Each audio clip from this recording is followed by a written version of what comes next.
হাসনাতকে হত্যার হুমকি দিয়ে ভারতীয় সাবেক সেনা কর্মকর্তার পোস্ট। হ্যাঁ দর্শক, সম্প্রতি ভারতের সাবেক সেনা কর্মকর্তা কর্নেল অবসরপ্রাপ্ত অজয় কে রায়নার একটি টুইট সামাজিক যোগাযোগ মাধ্যমে তীব্র সমালোচনা ও উদ্বেগের জন্ম দিয়েছে। টুইটে তিনি দাবি করেন ওসমান হাদির পরের টার্গেট হতে যাচ্ছেন হাসনাত আবদুল্লাহ। টুইটে কর্নেল রায়না শুধু টার্গেটের নাম উল্লেখ করেননি, তিনি কি জায়গায় গুলি করা উচিত সে সম্পর্কে পর্যন্ত পরামর্শ দেন। বলছেন গুলি করতে হবে ঘাড়ে, মাথায় নয়, তাকে নিশ্চুপ করাতে হবে। এমন মন্তব্য পরেই বিতর্ক আরও তীব্র হয়েছে। এটি সামাজিক যোগাযোগ মাধ্যমে খুব দ্রুত ভাইরাল হয়ে ব্যাপক আলোচনা ও সমালোচনা ছড়িয়েছে।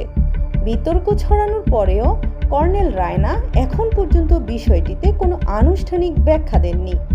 কিন্তু এক গণমাধ্যমকে তিনি বলেছেন সামাজিক মিডিয়ার পোস্ট নিয়ে অতিরিক্ত সংবেদনশীল হওয়ার প্রয়োজন নেই এবং যুক্ত করেন বাংলাদেশের উচিত নিরাপত্তা ইস্যুতে অতিরিক্ত বাড়াবাড়ি না করা, কারণ এতে উত্তেজনা আরও বাড়তে পারে।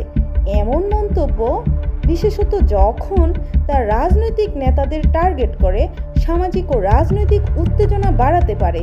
এ ধরনের পোস্টের প্রভাব এবং এর সম্ভাব্য ফলাফল নিয়ে আলোচনা এখনও চলছে। আপনাদের মতামত কি নিচে কমেন্টে জানান। এই ধরনের চলমান ঘটনা সম্পর্কে আপডেট পেতে সাবস্ক্রাইব করতে ভুলবেন না।